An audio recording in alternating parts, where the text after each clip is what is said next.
Good evening and welcome. I'm Roberta Hersom. I'm Superintendent of Venicity 49, and I thank you all for being here on this cold January night.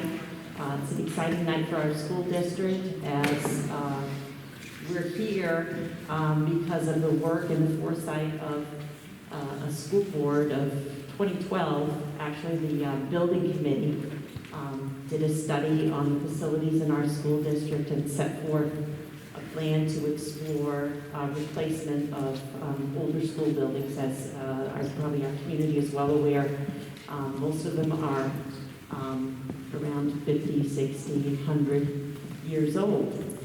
So through the work of that committee and commissioning of structural studies from our elementary schools, the school board submitted 3 applications for school replacement, and at the time the intention was for consolidation. And that happened in 2017, and in 2018 the Maine Department of Education had a rank order priority list with the 74 applications they received. Fairfield Primary School landed number 1 on the list, Clinton Elementary School landed 39, and Albion Elementary landed as 58. So in March of 2020, the school board hired an architectural and engineering firm to do what is called a feasibility study, which the Department of Education requires for state-funded school construction projects. And that's what this is. That's what we're talking about here tonight. It's a state-funded school project. And I'm going to take a moment here to introduce. We hired CHA.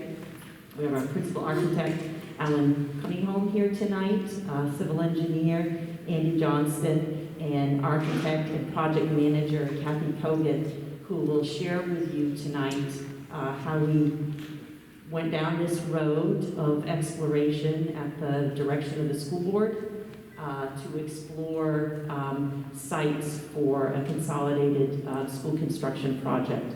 So thank you, and I think Kathy is going to begin. Great, is it working? Okay, good. Thank you so much, Roberta, and thank you all for coming out tonight. What I wanted to talk about very briefly here is to kind of show you where we are in the process. So what we're going to do tonight is we're going to explain to you how we went about going through the process of selecting a site. And I think it's important to understand where we are in the process with the Department of Education. So the Department of Education starts, step 1 is where you submit an application, which is what Roberta was talking about a little bit ago that happened in 2017. And step 21 is when we start construction. So we've got a long way to go.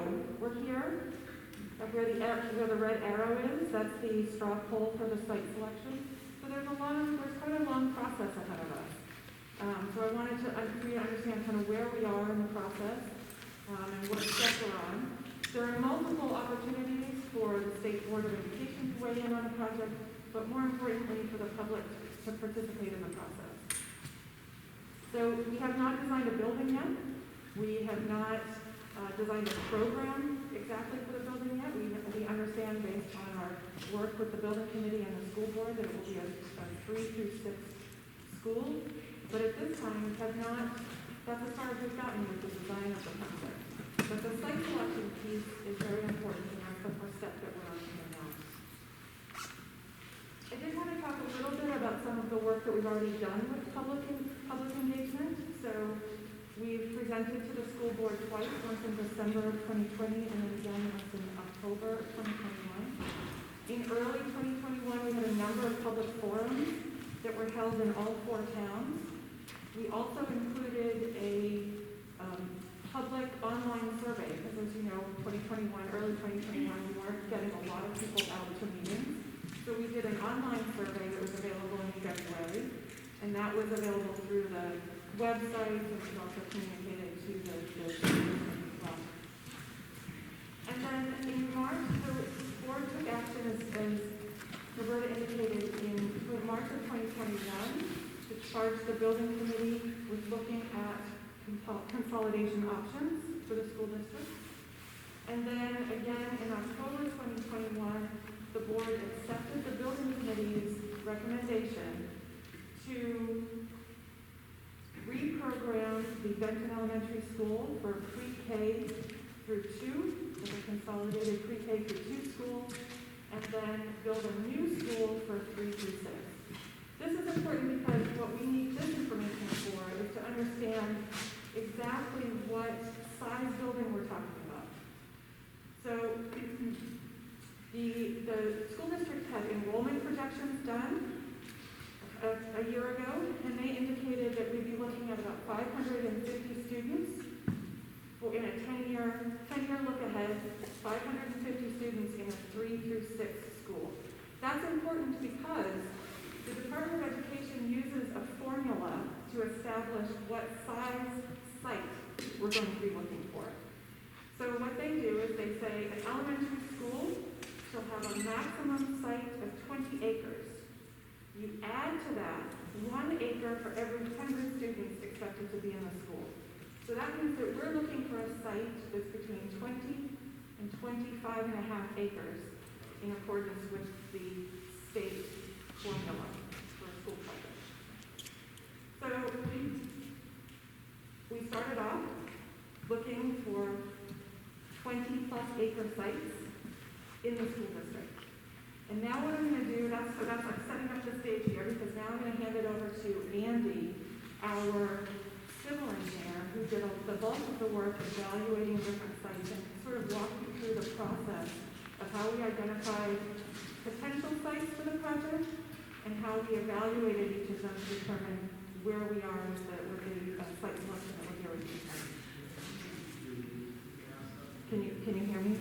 Okay. Thanks, Kathy, and I'll ask that again. Can everybody hear me okay? No. Sometimes I can be a little difficult to understand, so just wave your hands if I lose you anywhere on the way through. As Kathy said, the state does have a formula for appropriate sizes for new schools.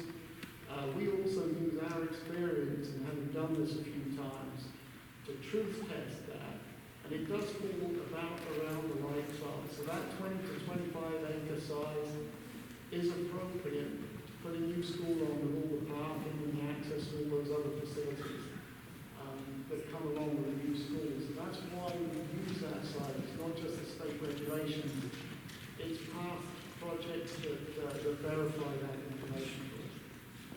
So just on this first slide, it's a map of the overall school district, and that red dot in the middle is the geographic center.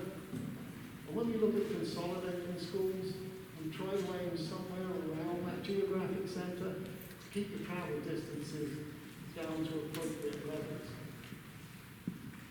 The other thing we do, and as Kathy explained, when we start going through the site search, we do a couple of things right at the start.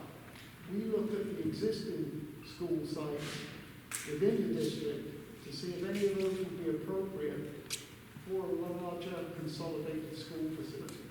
So we went through that process first, and I'm sure you're all familiar with the sites within the district. Fairfield School is, of course, on a site that's about an acre, which is well below what would be considered appropriate. Similarly, Albion is on about a 6 acre site. Clinton is on about a 5 acre site. And Benton is the only existing school which is on a site which kind of approaches what we would target for a consolidated school. But of course that site is fully built out, nice as it is, so that is unavailable as well.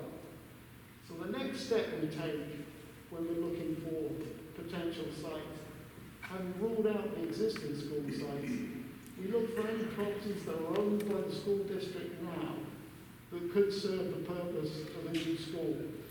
And there's one that we looked at that's actually right next door here. It's the other side of the running track. This is the high school running track right here. And the school district actually owns a parcel of land that is very close to 20 acres, just the other side of the fence at the end of the running track. So that's the first place we looked. We did a brief investigation of that site because two things became immediately apparent. One is there's a lot of wetland area, and that is what's in green here. And we had a natural resources consultant come out and map that for us, just so we could get a handle on the size of it. There are also access issues, because bigger weapon complex off to the west here. And there's a little track that crosses over to the town land and over to the industrial road there. But it's a very little track. So we have problems with access. And when we develop the acreage, the developable acreage of that parcel, it comes down to right about 6 acres. So having looked at that one, we unfortunately have to discard that as well. And then we moved on to a bigger site search, looking for new sites that could be available within the district. And there are a number of parameters that the school board set, and we, through our knowledge of past projects, also point towards when we're looking for new sites. As I said at the start, geographic location, it always favours being towards the centre of the district to keep those travel times down. Parcel size and shape, we talked about 20 to 25 acres. The shape of the site is quite important as well, because the more peculiar the shape of the site, the more difficult it is to fit things on it. The more rectangular it is, the more regular the shape of the site, the easier it is to do those things. Public sewer and water, close to or available at the site, that's another top priority. And three-phase power, which obviously is a priority. And then there's a number of other criteria you can see here, which generally range from more important to less important. Potential for visibility and prominence, secondary road access point. And actually, the secondary road access point is quite important in this day and age.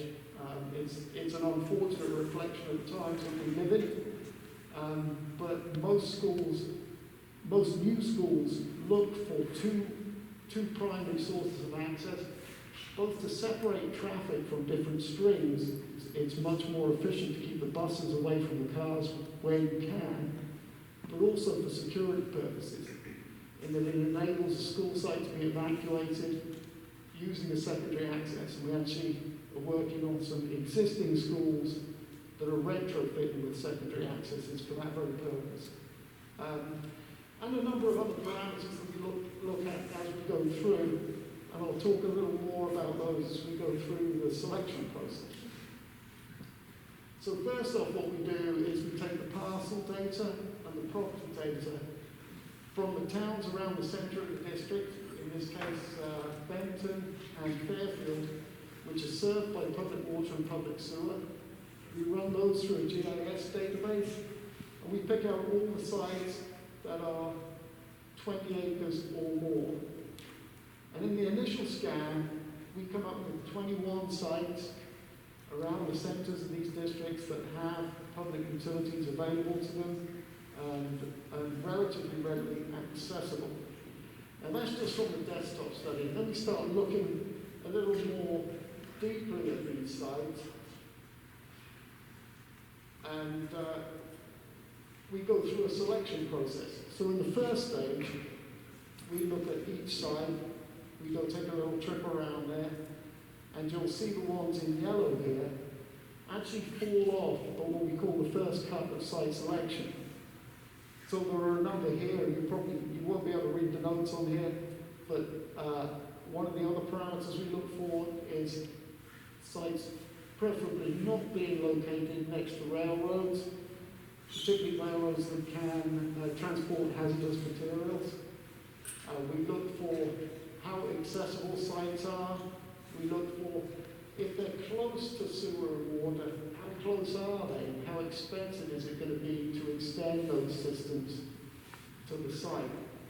And what that leads to is the first cut where we drop these yellow sites.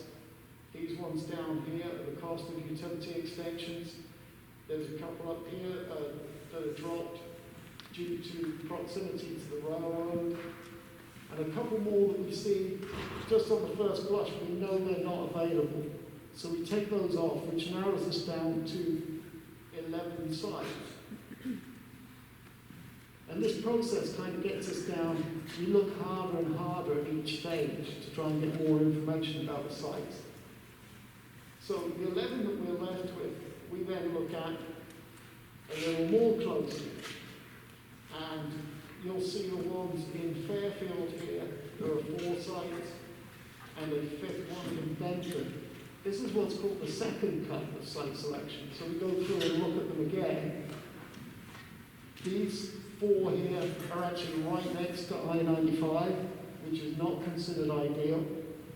They're also located in Fairfield. They're in the industrial zone, which actually allows schools to be built, but it does allow other things that you don't necessarily want to be built next to a school.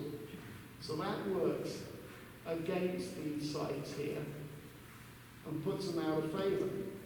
Additionally, this site, which is currently owned by the Flood family, they indicated that that site was definitely not for sale or available for sale, so that one gets dropped off the list as well. And that narrows the selection down to 6 sites in Benton, which are the red ones here, all of which 20 to 25 acres, access to water and sewer, appropriate road access, and not impinged by any other significant detrimental criteria. This is an overall map showing those 6 sites, showing in purple the sewer service area, in blue the water service area, and that dark purple dashed line is 3-phase power.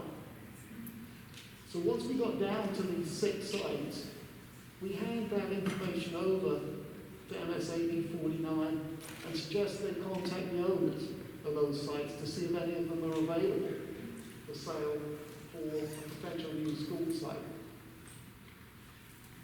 The result of that was 1 willing seller, which narrows the sites down from that last 6 that we were looking at to a single site, the Flood Farm property, which then becomes the preferred site for the new school. Once we have that narrowed down to 1 site, sometimes it's 2 sites, in this case it's down to 1 site, then we start looking even harder at that site. The real point of this exercise now, and the point of what we're going through at this time with the Department of Education, is an analysis of the site to show that it can accommodate all the programming for a new school. So we start, and the reason part of the reason we narrow these down as much as we do is because the deeper you get into the investigations of these sites, the more it costs. So now we have to start spending some real money looking at a single site. We do wetland delineation, so we go out not just using what's on the GIS system, we go out and investigate for wetlands and streams, we do geotechnical investigation, soil borings, soil test pits. In this case, because of the community concerns and some of the publicity, we actually did PFAS soil testing on the site. We did radon testing. We did that at the existing Benton Elementary School, which is just across the CMP corridor, just to see if that was likely to be an issue. We also invite out members of the regulatory community. So we have meetings out on the site with Maine DEP, with the US Army Corps of Engineers, with Maine DOT. And in each case, what we're really looking for from those folks is not feedback on the design that we've done, because we haven't done one. It's feedback on, are there any real big significant roadblocks that they can see to developing this site? And it actually it's very helpful to get their feedback, because they identify things that should be included in the project or potentially included in the project if this site gets selected. Things like when DOT comes out, they look at Neck Road and they say, well, if you want a second access off there, we're going to require you to put a turn lane in. Well, that's easy enough done at this stage of the project, because we can feather it into the project, it becomes part of the project budget, and it becomes something that we all understand that is going to have to be done. The other meetings we had include meetings with local officials, the fire department, members of the select board, sheriff's department. Again, just to establish, are there any things that concern you about this site? that we should be aware of as we move forward or as we select this site for a new project. We also do a boundary and topographic survey that reveals any easements, any problems with ownership on the site, and those other things that can come up regarding the size and the availability of the entire property. So we go through all those things and we collate this big binder of information which points us towards, one, is this site available? Two, is it appropriate? Three, does it have anything on the site that would prevent us from developing a school on? Once we know those things and we feel that the site is clear, we feel that the site is good from a topographic standpoint, from a geotechnical standpoint, and it meets all the criteria we expect it to meet, then we start looking at how would we fit the school program on the site. You know, how would we lay it out, and what are the implications of how we would lay it out? So we start off with something that's very blocky like this, that just kind of passes out the spaces and sees if there is appropriate space in the site. And then we move on to something a little more elaborate that I'll let Al come up and describe here, which actually shows how the site might be developed a little more authentically, so we can evaluate it.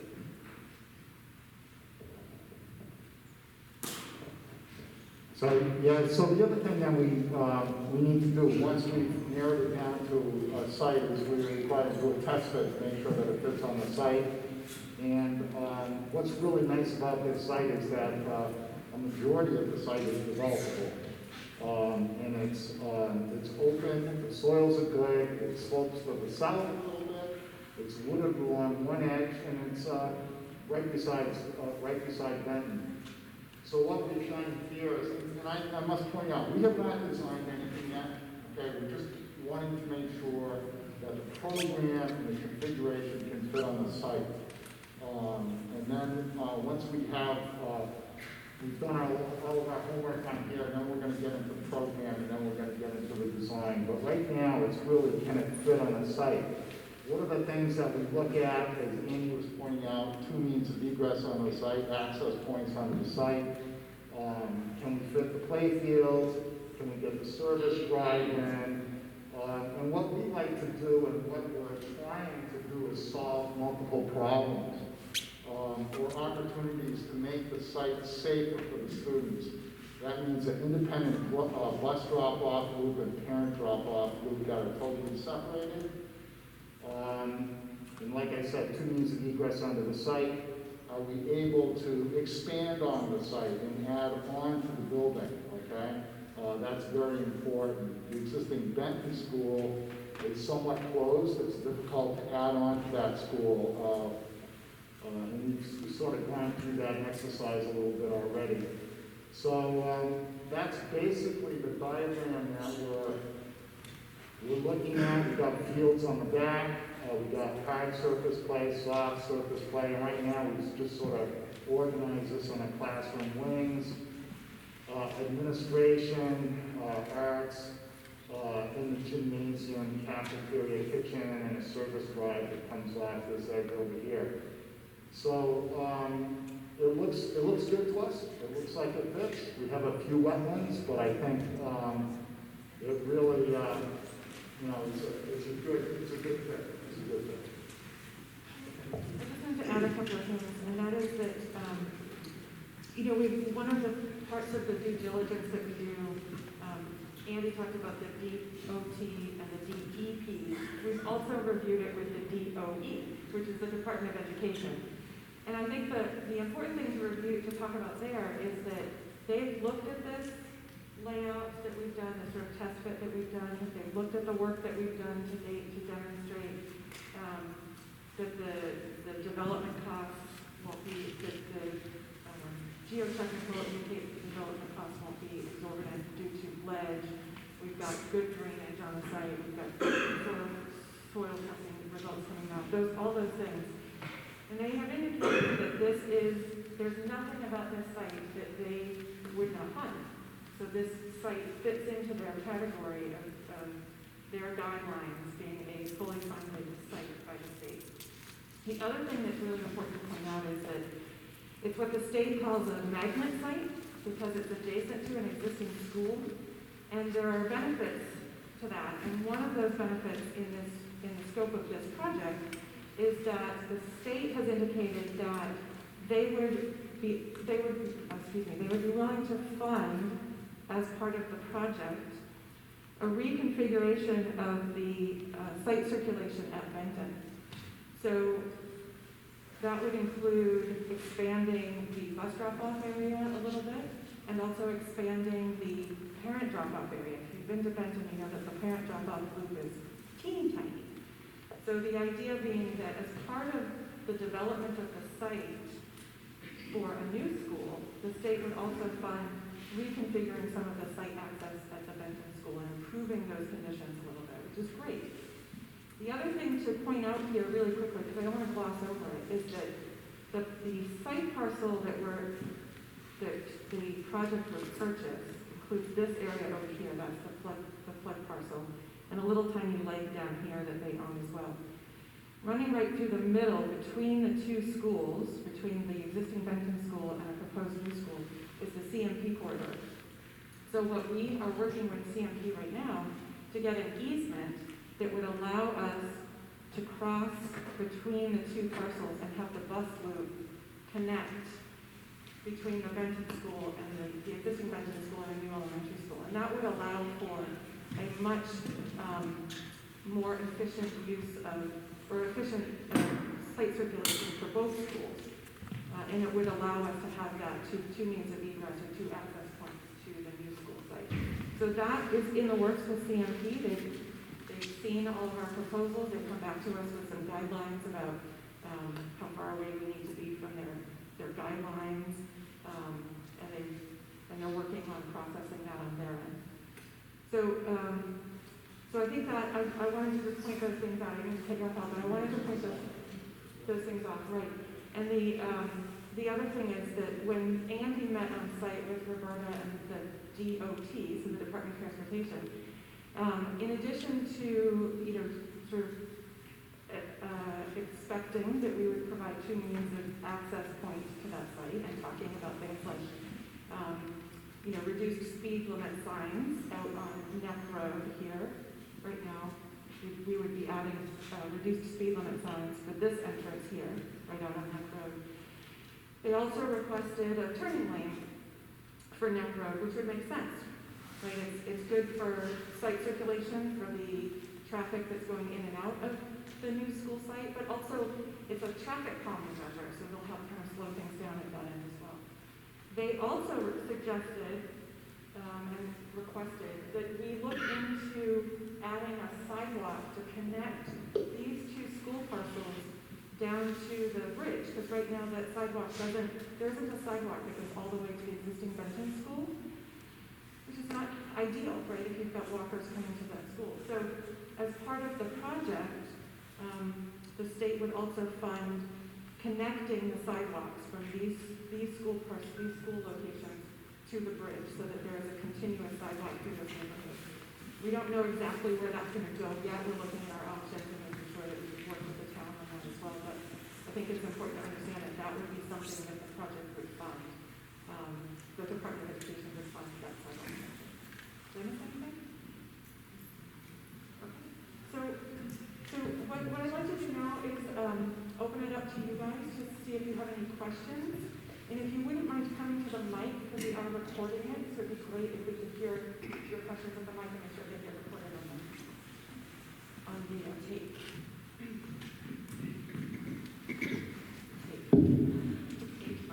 How we doing? My name's David Lane. I'm here representing my in-laws, which you guys have been bargaining over quite a bit. They own one of those houses that are right there where the new proposed school is going to be.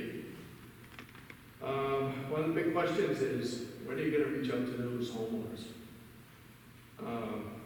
We pretty much found out when we saw a grill right back there.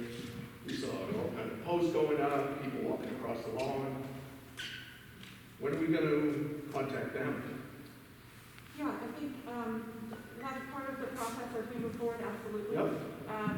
We also, I mean, one of the things that we'll want to make sure we do when we work with them is provide some buffer, right, between the new school site and their yard. And when I say buffer, you'll see that there's some trees shown in this little sketch here, but I think that it's important for us to work with the neighbors, absolutely, as we further develop the design of the site, to understand what their needs are. So in your time frame, you think that's gonna be? I mean, I got elderly in-laws Yep, that have lots and lots of questions.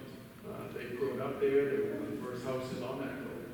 yep, And I can tell you where the proposed pond is, there's an inch to 3 inches of water there constantly. Is that all gonna go into their lawn eventually? You're talking about widening the road. How much of their property are they gonna lose because of this? You guys really need to start reaching out. They've called the school system, they've called the town. I don't know. I got 60-plus year old in-laws that yeah, they're stressing. yeah. Do I still want to live here? Yep. So I think that's an absolutely valid concern, and what I would say is that after this straw poll, then we start actually designing what the site is going to look like, and we will be working with the abutters as part of that process. At what point? Well, the site application needs to go in this month, so I would anticipate that we'd be reaching out to them next month. Okay. All right, because it needs to happen soon. Absolutely, There's absolutely, yep. very upset people that have no answers at all. Yep, we'll get on that, thank you. Any other questions this evening? I don't think I've ever answered all of the questions. I don't think I've ever done that before, so. You sure there are any questions? Anybody want to just raise their hand and yell loudly? I can repeat it for you if you'd rather.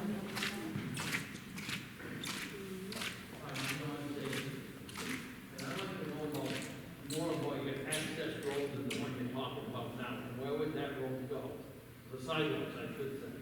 The sidewalks, you mean? Yeah. So we don't know where the sidewalks are gonna go exactly. One of the things that we're in the process of doing is determining the right-of-way width of the different roads in the area so that we can identify which ones have the appropriate width to add a sidewalk. Because we're not interested in putting them on private property, obviously. We need to figure out where they go, where it makes sense to put them based on the right-of-way of the town. I'm asking that, I don't know where this gentleman's in-laws live, but I live on Siding Street. On Siding Street, yep. In Siding Street, I've been over there 50 years, my wife's been there longer than that. And it's always been a non-compliant road. That road is 20 feet wide, that's it. Then you've got the CMP line to the right, if you're going down, if you're coming up Siding Street on the left. Right, yeah. Now, I've had people look into my house, even with measurements, my garage, and everything else, all over my front lawn. And finally, yesterday, or the day before, I tracked them down, and asked them what was going on. And that's the only time I got any information of any kind. And I had to push him pretty hard. And we actually had to call the surveying company and ask them, how come the town doesn't know that all the surveying is going on under our nose and under clandestine, so. My house is very close to the road and they can't stand any more frontage being taken. Yeah, So I'm very concerned myself. yeah, I think that's a good point, and that's one, we learned that road is quite narrow. Very. And so it's probably not a good candidate for a sidewalk. And in all likelihood, we'll need to look at other options for a sidewalk. Yeah, and my concern too was that they're gonna bring traffic down that road would never handle that traffic. Foot traffic, maybe, Yeah, but they use it as a racetrack as it is now, so if we had 30, 40 buses going out to every day, it would be a good idea. yeah, right. Thank you for your Yeah, time. thank you for your attention.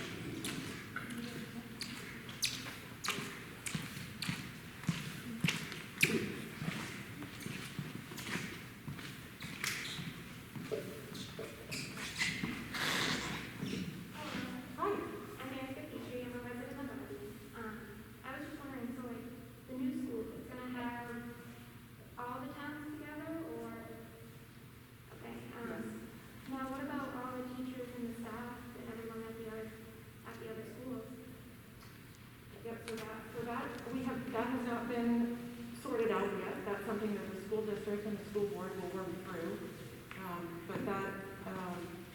something that has been, we haven't even looked at that part yet. We haven't gotten there yet. I mean, like, instead of trying to build this whole brand new school, why don't we just try to update the schools that we already have? Because, you know, some of the schools are really sentimental to some of the residents, like me. I grew up in Albion. So I K through sixth grade in Albion, and I hate to see it to go, you know? Yeah, so that's a great question, and a lot of the work that has been done with the building committee and that CHA has done over the course of the last 2 years has been to do exactly that, look at the existing buildings to see if it makes sense to add on to them or renovate them, etc. And we actually compiled a big report and presented it to the school board in 2020, December 2020. Because we did look at all of those buildings, and as Roberta indicated earlier, a lot of those buildings are quite old, and they have a number of additions to them, and as Andy indicated, the sites are quite small. Some of them have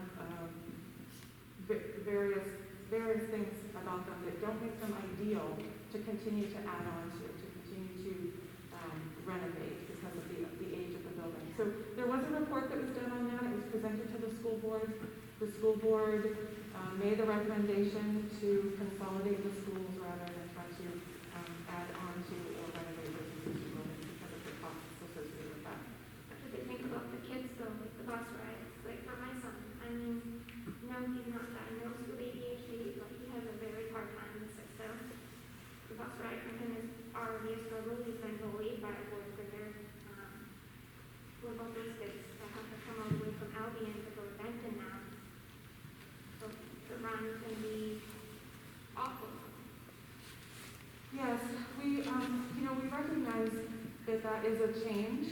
As Andy was indicating, the site that we chose, we tried to make sure that the area that we were looking at, we tried to make sure that it was geographically centrally located within the district so that there was fair and equitable access to that school, to that site, so that the travel distances would be approximately the same for all of the students.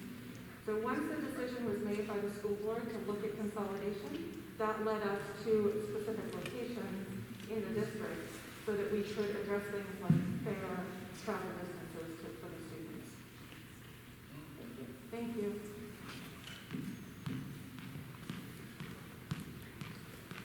Okay. If there are no more questions, we'll get to the... I have a question, sorry. Oh, no, sorry. Hi, my name is Patty. I live in Albion and I have a son in pre-K right now.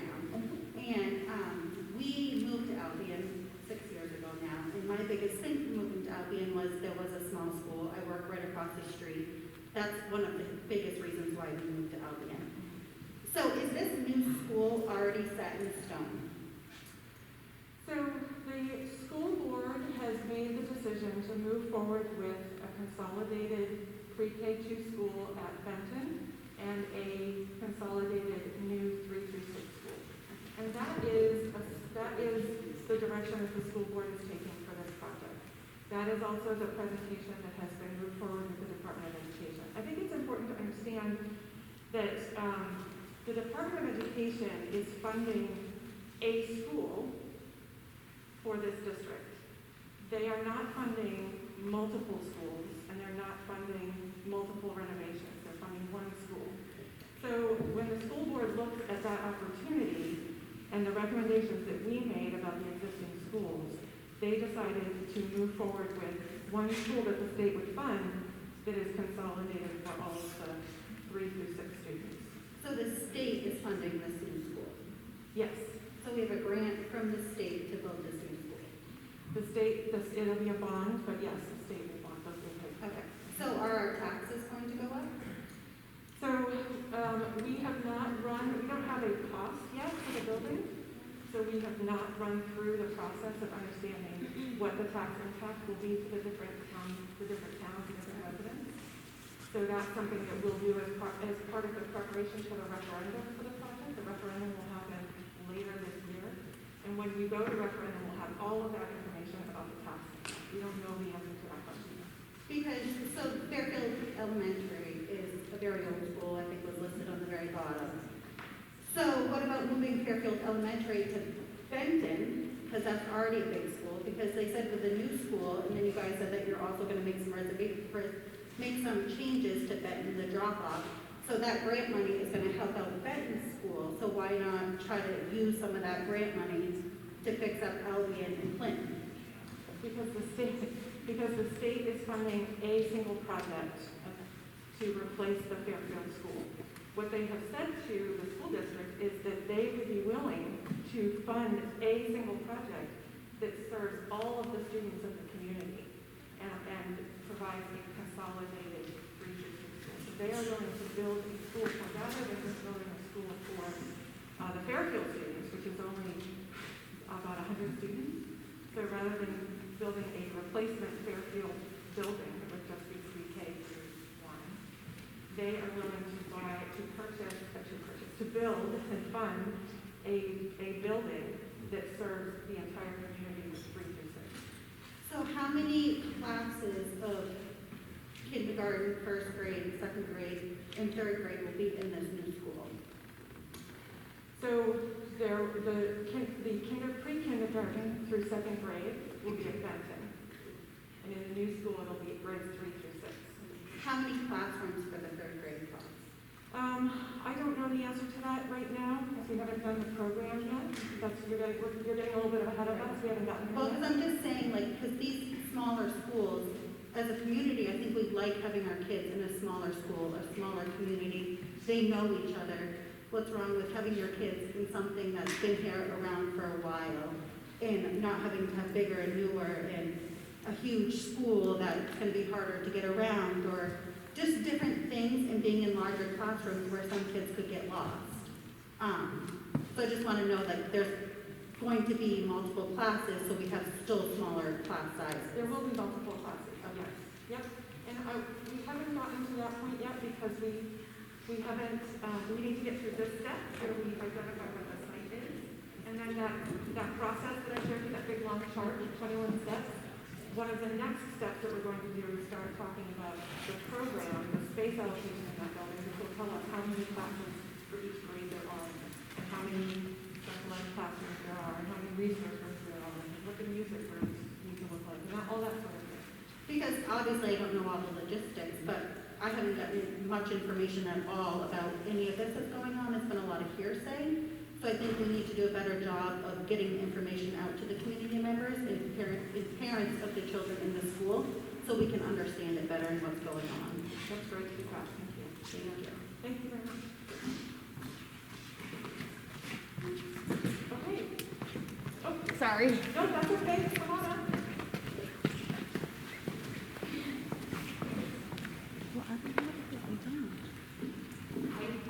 I have a question about the state funding. I keep hearing that the state is funding. Is this an unlimited project? Is there a certain budget that the state is going to kind of hold us accountable for? Yeah, that's a great question. So what happens is, it's not unlimited, but what the state does is there's no budget set for it at this time, because one of the things that they do is they work with us, and they work with the community, and they work with the school district to identify what needs to go into this building to serve this community, and what that means for the total square footage of the building, and then we develop a cost based on that. So they work with this design team that includes the school board and the building committee and the school district to identify exactly what the project is going to be. The scope hasn't been totally defined yet. And then that is the budget that they will, we have to go through an approval process with them, and that's the budget that they will approve for the project. So they have very specific design guidelines of things that they will and will not pay for. For example, they don't buy swimming pools for elementary schools, so we can't have a swimming pool here unless it's locally funded. But I think that there are, I would say that our experience has been that the state funds very high quality projects and buildings for school districts that are specifically designed for that school district.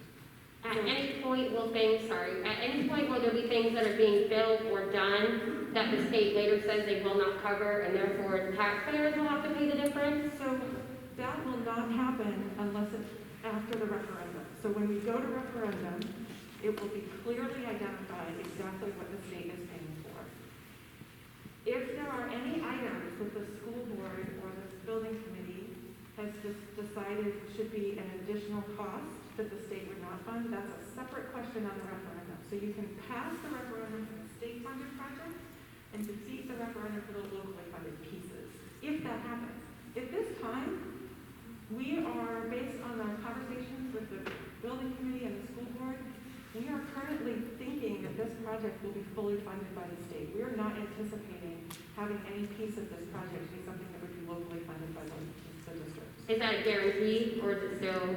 No, because we haven't gotten that far yet. Thank you.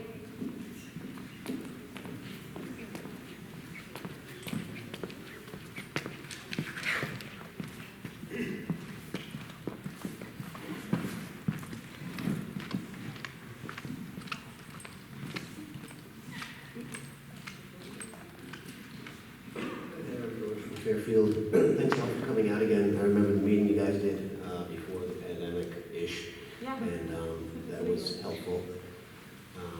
I wasn't sure if it was going to get to this stage or not.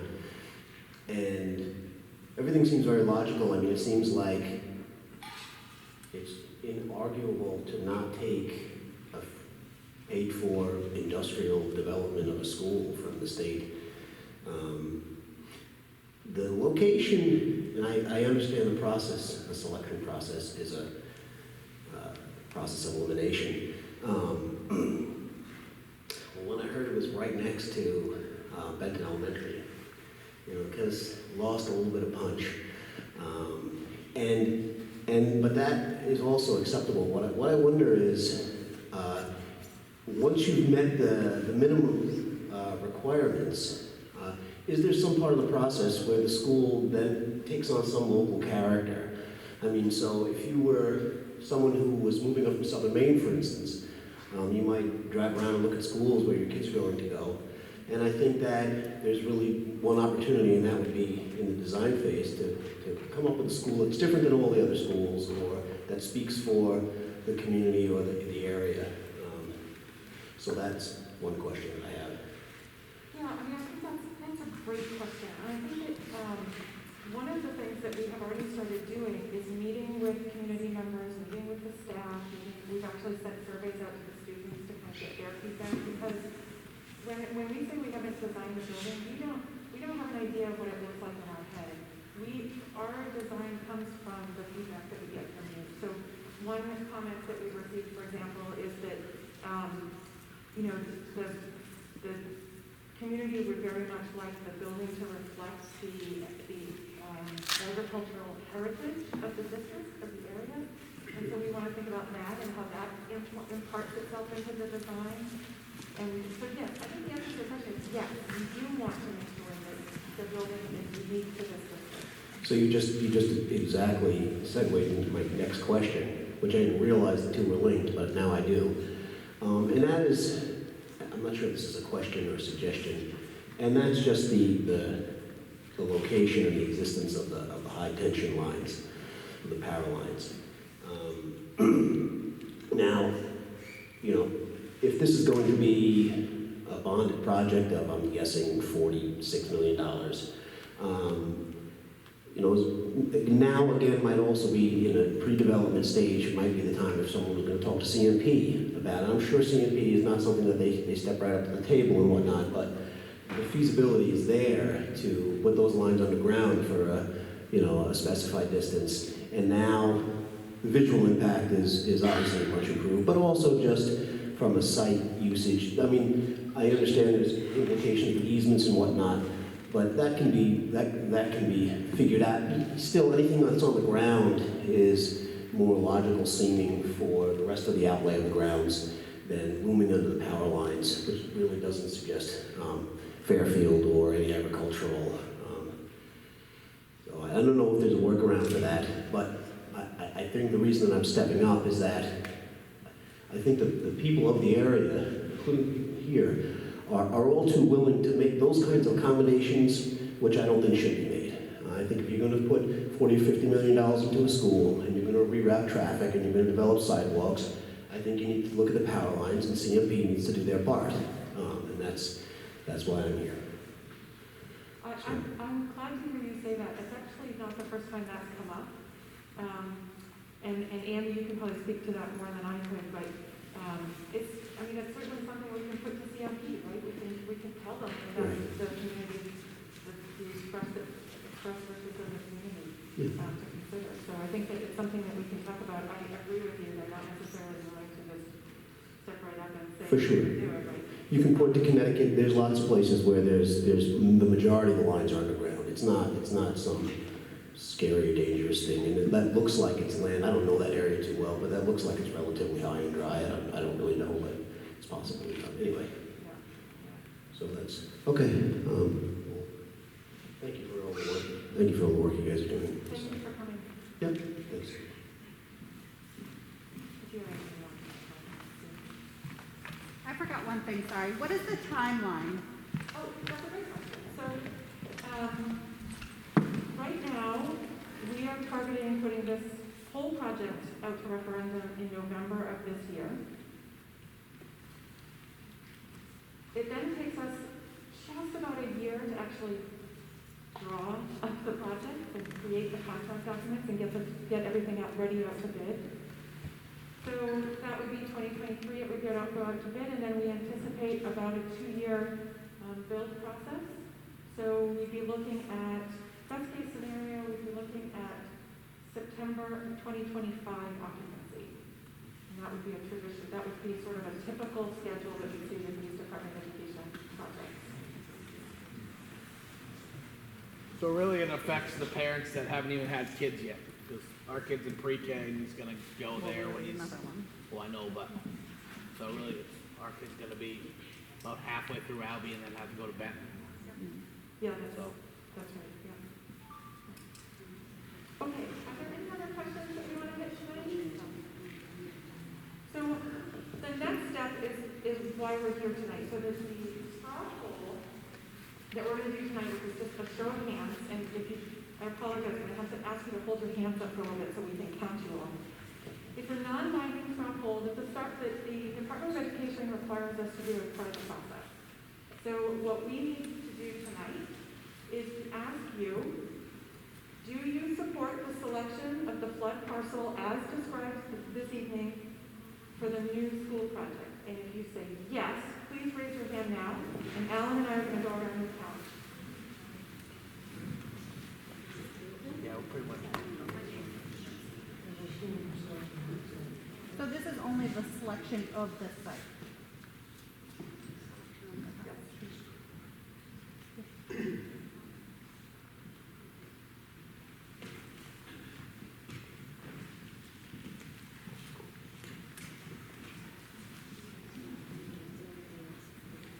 Oh no, we'll do the counting process.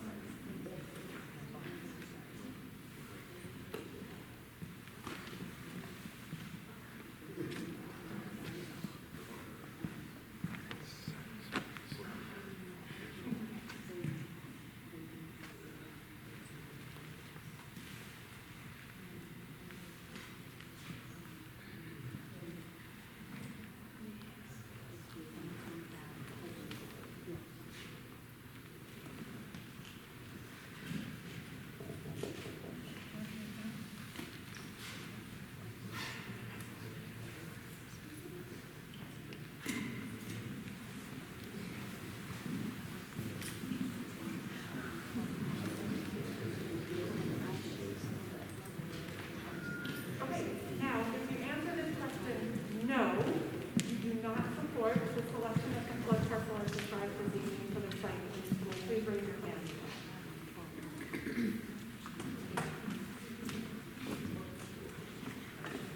No, you can't vote twice. That's cheating.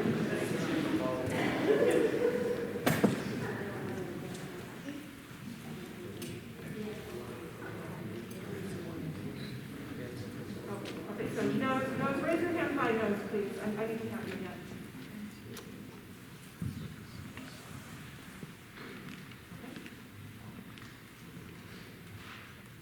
And if you, are you good now?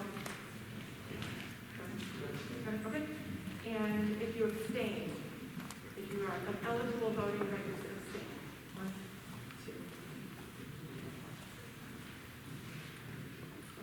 Perfect. Good work, everybody. Thank you so much. Okay, so real quick before we say, oh, yes?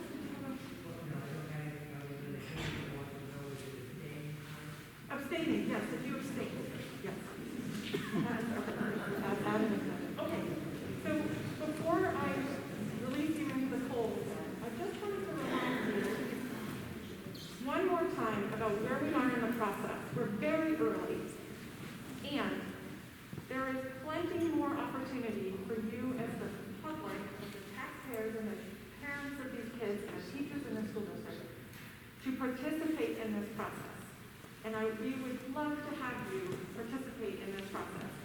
So whether it's at building committee, school board meetings, presentations, public forums, surveys that might get sent out to your kids or to your staff, meetings that we're having with the staff, we would really love you to participate. And I think the other thing to keep in mind is that the building committee will be establishing subcommittees as we get further along with the design to study specific things and get information on specific things.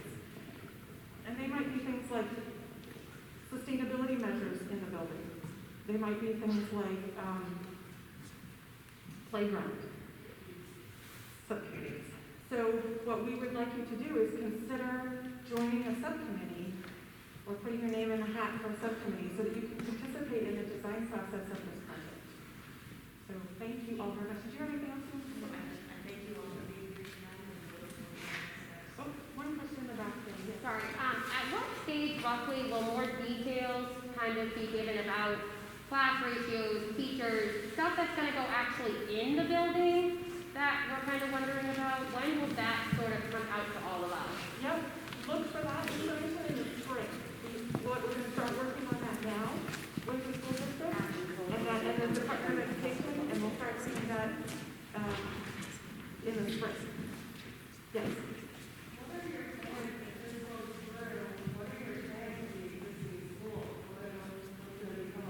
Yeah, so that's a great question. The school district has a, what is it called? It's a policy for housing, disposition of property. And I believe that is that they go back to the town. And like, Roberta, maybe you should speak to this. I don't want to make that up. That's down the road, future-wise. It's down the road, future-wise, and, you know, we're looking at several years ahead for occupancy of a new building, but that's certainly a conversation that the community would have with the school board and the individual towns. That often happens. Will people be losing their jobs? Again, this is staffing a building in 2025 is born, it's a long way away, but it's based on a school budget, like we develop an annual school budget. So, you know, year to year to year, our staffing and our enrollment are all part of what we present to the public every year in June. And the bulk of that budget is to fund the staff that we hire as teachers and ed techs and custodians and food service workers and bus drivers. So that's year to year. Yes? As those details do come out, I understand that we're voting in November, but as those new details come out year to year, is the community gonna be involved along the way with those new details coming out about staffing, about class ratios, about all that? Will our input have any effect on what happens? Absolutely, and irrespective of this budget, that happens annually. As the school board develops a budget, and annually, as each school district in the state of Maine receives state subsidy, it is based on October 1 enrollment count. So every year, those adjust up or down based on the students enrolled in our schools. And there are certain allocation formulas for different grade levels. So that's something that's readily available on the Maine Department of Education site. But those budgets that fund the operation of this school district are annual questions put to our citizens and our taxpayers. So yes. Thank you.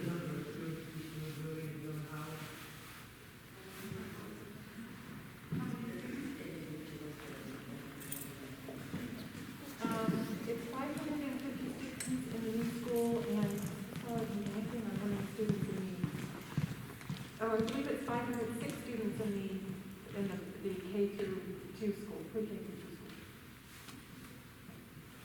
Thank you all so much for coming out. I really appreciate it. It's so great to see. I recognize a lot of faces and I appreciate that.